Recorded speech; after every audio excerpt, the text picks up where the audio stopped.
Film एक समंदर को दिखाते हुए शुरू होती है जहां पर रिक के वर्कर्स ऑयल निकालने के लिए कई माह से काम कर रहे हैं। रिक के मैनेजर मैग्नस को कंपनी की तरफ से कॉल आती है और वो ड्रिलिंग को रोकने का कहते हैं क्योंकि अगले टावर से उनका कोई राब्ता नहीं हो पा रहा। यहीं पर कॉल कर जाती है और मैग्नस मजीद डिटेल्स नहीं ले पाता, साथ ही पूरी बिल्डिंग से कम्युनिकेशन भी कट जाता है। फिल्मर रेडियो पर बात करने की कोशिश करता है लेकिन रेडियो काम नहीं करता। इसके बाद मैग्नस सबको मीटिंग में बुलाता है और कहता है कि हमारा हेडक्वार्टर से राब्ता नहीं हो पा रहा। उसी वक्त बिजली चली जाती है और फिल्मर जब चेक करने जाता है तो उसे पता चलता है कि सारे जनरेटर्स डाउन हो गए हैं। बैटरी बैकअप की वजह से फिलहाल सब चीजें चल रही हैं और रिक के मेन हिस्से का प्रेशर भी काफी ठीक है, लेकिन अगर ये प्रेशर बढ़ा तो सब लोग मारे जाएंगे। फिल्मर राब्ता करने की कोशिश करता है लेकिन रेडियो अभी भी काम नहीं कर रहा और उन्हें ये भी पता चलता है कि उनके सामने वाला रिग भी इसी मुश्किल में है। तभी पूरा रिग हिलना शुरू हो जाता है और उसके मेन हिस्से में आग लग जाती है। मैग्नस अपने वर्कर्स की जान बचाने के लिए सिस्टम को बंद करा देता है।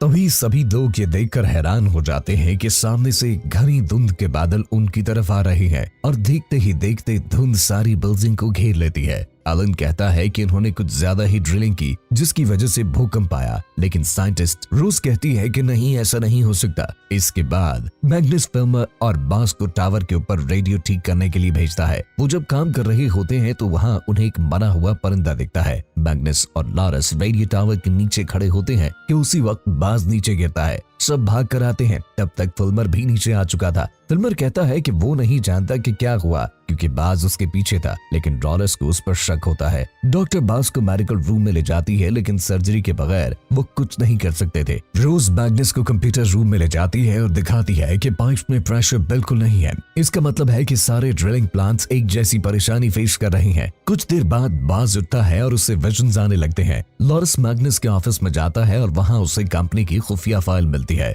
जिसे उठाकर वो सबको जमा करता है और उन्हें बताता है कि कंपनी सबसे झूठ बोल रही है। मैग्नस भी वहां आ जाता है जिसे सच बताना पड़ता है कि हाँ, कंपनी बंद होने वाली है और सब लोग नौकरियों से हाथ धो बैठेंगे। अभी वो ये सब बता रहा होता है कि उनके ऊपर राख गिरने लगती है जो कि काफी अजीब था। बाज भी ऊपर आ जाता है और उसे देखकर सब हैरान हो जाते हैं। बाज सबको बताता है कि अब बहुत देर हो चुकी है। इसके बाद मेडिकल रूम में बाज बताता है कि उसने टावर पर एक आवाज सुनी जो अभी तक उसके कानों में गूंज रही है। ये कहने के बाद वो काबू से बाहर हो जाता है। थोड़ी देर बाद डॉक्टर रोज को बताती है कि जख्म अपने आप ही ठीक हो रहे हैं। कुछ घंटों बाद हम बाज को देखते हैं जिसके ज्यादातर जख्म अब बिल्कुल ठीक हो चुके थे और जब वो अपना चेहरा शीशे में देखता है तो उसे फिर से विजन आता है कि उनका रिग तबाह हो रहा है। बाज भागकर अपने कमरे में जाता है। तभी उसके सर में बहुत दर्द होने लगता है और उसका सोने वाला दांत बाहर निकल आता है। दूसरी तरफ फिल्मर मैग्नस को कहता है कि हमारे पास ऐसी कोई इन्फॉर्मेशन नहीं है और ना ही हमारे पास कम्युनिकेशन का कोई जरिया है।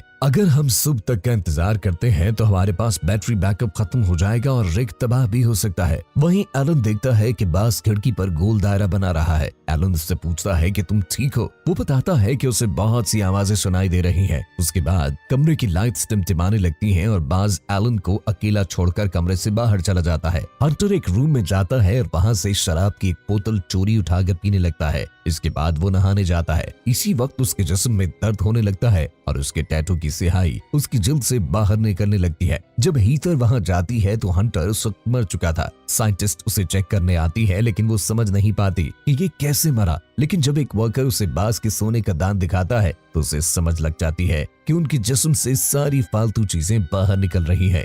कंट्रोल रूम में फिल्मर को एक रोशनी नजर आती है। वो और एलन बाहर जाकर चेक करते हैं लेकिन वहां उन्हें कोई दिखाई नहीं देता। लॉरस उन दोनों को वहां देख लेता है और बिल्डिंग के अंदर जाकर दरवाजा लॉक कर देता है। फिल्मर जब किश्तियों को चेक कर रहा होता है कि उसी वक्त उसका हाथ जख्मी हो जाता है और वो देखता है कि राख भी गिरना बंद हो गई है। लॉरस कंट्रोल रूम में जाता है और लाइट्स चलाकर सिग्नल देना शुरू कर देता है जिसकी वजह से जहाज तेजी से दौड़ने लगता है। ये देखकर फिल्मर और एलन अंदर जाने की कोशिश करते हैं लेकिन दरवाजा बंद होता है। हीथर उसकी आवाज सुनती है और मैग्नस दरवाजा खोलने में मदद करता है। मैग्नस लॉरस के पास जाता है और उससे चाबी मांगता है जो लॉरस ने जहाज तेज करने के बाद निकाल ली थी। रोज राख का टेस्ट करती है और जब उस पर थोड़ा सा खून गिराती है तो वो देखती है कि इसमें लिविंग ऑर्गन्स मौजूद हैं। वो मैग्नस को बताती है कि राख में कुछ ऐसी चीज मौजूद है जो जख्मों को जल्द से ठीक करने में मदद देती है और जो लोग जख्मी हैं उन्हें जल्द से जल्द अलग रखा जाए क्योंकि राख जख्मी इंसान की जल्द में मुंतकिल हो जाती है। मजीद डिटेल्स हासिल करने के लिए वो सब लोगों के ब्लड सैंपल्स लेना चाहती है। अगले दिन हीटर देखती है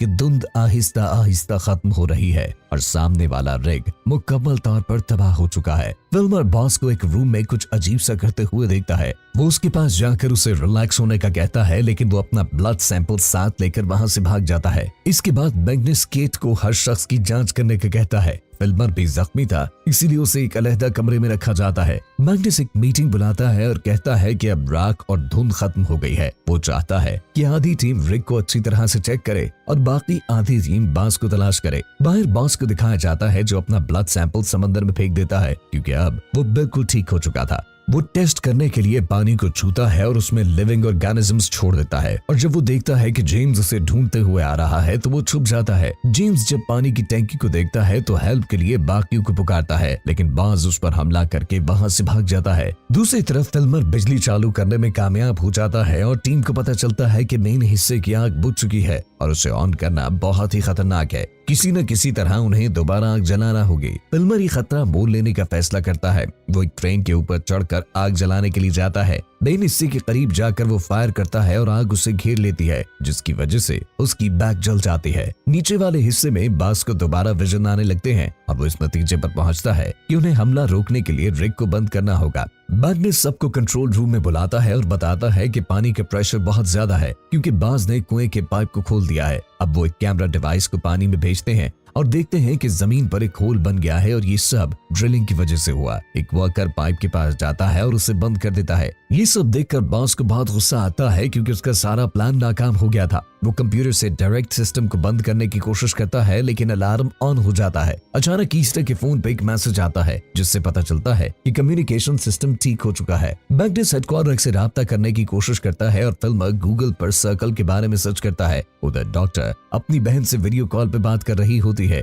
उसी वक्त शहर में धुंध छाने लगती है और जमीन पर रहने वाले लोगों की भी बिजली चली जाती है। इंटरनेट सिग्नल भी चला जाता है और हेडक्वार्टर को मैग्नस के हेल्प का मैसेज नहीं मिल पाता। बॉस फिल्मर के जिस्म से जुड़ने के लिए अपनी ताकत का इस्तेमाल करता है, जिससे फिल्मर के जख्म तेजी से ठीक हो रहे हैं और उसे बॉस की आवाजें भी सुनाई दे रही थी। इसीलिए वो बाथरूम भी जाता है और अपने जख्म चेक करता है। थोड़ी देर बाद रोज फिल्मर को चेक करने जाती है, जहां उसे एक नोट मिलता है। ये देखने के बाद रोज फिल्मर के पीछे भागने लगती है, क्योंकि फिल्मर बॉस के पास जा रहा था। केट भी वहां आ जाती है। वो दोनों उसका पीछा करते हैं। नीली रोशनी केट के गिर्द घूमने लगती है, लेकिन उस पर हमला होने से पहले रोज उसे बाहर ले आती है। सब लोग एक जगह जमा हो जाते हैं, क्योंकि दूर से उन्हें एक रोशनी आती दिखाई देती है, जो सामने वाले रिग का शिप होता है। रोज कुक से मिलती है, जो कंपनी का रिसर्च हेड है। कुक कहता है कि पानी के प्रेशर की वजह से हमारा रिग फट गया था। रोज उससे पूछती है कि उसे यहाँ क्यों भेजा गया, जिसका वो कोई जवाब नहीं देता। इसके बाद हरीश रोज को बताता है कि कुक एक फेक अकाउंट से सिस्टम को एक्सेस करना चाहता था, लेकिन आईटी वालों ने उसे पकड़ लिया। इसीलिए कुक ने सारा डाटा डिलीट कर दिया। हीथर सिस्टम को चेक करती है और इन्हें एक अजीब नाम और ईमेल्स मिलते हैं, जिनमें कंपनी को बताया गया था कि यहाँ खौफनाक जानदार है, जिसका मतलब है कि कुक हमेशा से ये सब जानता था और कंपनी ने उसे जानबूझकर यहाँ भेजा। कुक बताता है कि उनके रिग में इन्फेक्टेड लोगों ने पानी का पाइप खोला, जिस वजह से धमाका हुआ। इसीलिए वो नीचे मेन हिस्से में एक टीम भेजना चाहता है, लेकिन मैग्नस ऐसा करने से मना कर देता है। आखिरकार फिल्मर बॉस और जेम्स को ज्वाइन कर लेता है। बॉस के सब कुछ समझाने के बाद वो काम करना शुरू करता है। दूसरी तरफ डेन और लॉरेंस कुक से मिलते हैं और कुक बताता है कि वो कार्बन डाइऑक्साइड को वेंटिलेशन सिस्टम में डालकर बॉस को रोक सकते हैं। तीनों इस मिशन में लग जाते हैं, लेकिन जैसे ही वो कार्बन डाइऑक्साइड को उठाते हैं तो डेन को शक हो जाता है कि लेबल के मुताबिक कार्बन डाइऑक्साइड में कुछ और भी मिला हुआ है। वो उसे उठाकर वेंटिलेशन शिफ्ट से जोड़ देते हैं। वो लोग यहाँ बॉस के दोस्त को देखते हैं, जिसकी हालत खराब थी, जिससे वो समझ जाते हैं कि कार्बन डाइऑक्साइड की वजह से वो मर रहा है, और यही तो कुक का प्लान था। लॉरेंस वहाँ से भाग जाता है, लेकिन डेन वहीं फंस जाता है। फिल्मर वेंटिलेशन को बंद करने की कोशिश करता है,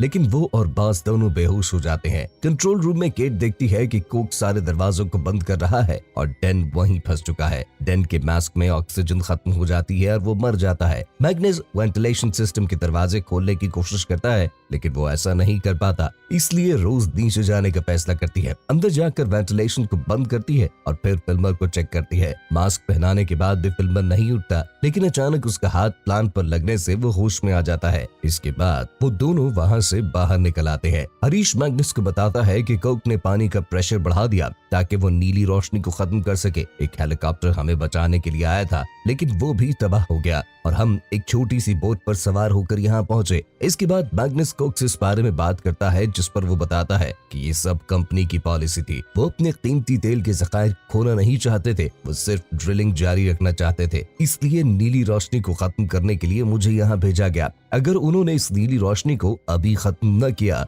तो ये पूरी दुनिया में फैल जाएगी। जिंदा रहने के लिए हमें हर एक इन्फेक्टेड शख्स को मारना होगा, लेकिन मैग्नस को लगता है कि इन्फेक्टेड लोगों को मारने से कुछ नहीं होगा। रिग में एक और जलजला आने लगता है और फिल्म बॉस से जुड़ने के लिए एक छोटे से पौधे का इस्तेमाल करता है और देखता है कि नीली रोशनी समंदर को तबाह करने के लिए आ रही है। कुछ देर बाद मैग्नस, रोज और फिल्मर कढ़े के अंदर जाते हैं, जहाँ मैग्नस अपने मरे हुए बेटे को देखता है और बॉस रोते हुए कहता है कि अब बहुत देर हो चुकी है और हम नाकाम हो गए हैं। कोक हरीश को कहता है कि हमारा हेलीकॉप्टर आने वाला है और अगर इस मिशन में मेरी मदद करो तो मैं तुम्हें भी अपने साथ ले जाऊंगा। हरीश को शक हो जाता है कि कोक कुछ छुपाने की कोशिश कर रहा है, इसलिए वो माइक्रोफोन ऑन कर देता है। कोक कहता है कि वो रिक को तबाह करना चाहता है। तभी जलजला आने लगता है और पूरी बिल्डिंग पूरी तरह से हिलने लगती है। कोक हरीश को धक्का देकर दूर फेंकता है ताकि वो धमाके का काउंटडाउन शुरू कर सके। उसी वक्त हेलीकॉप्टर का पायलट उससे राब्ता करता है। कोक अकेले भागने के लिए हेल्डेक की तरफ जाने लगता है। हेल्डेक पर लॉरेंस कोक को मारने की कोशिश करता है, लेकिन हीथर उसे ऐसा करने से रोक देती है।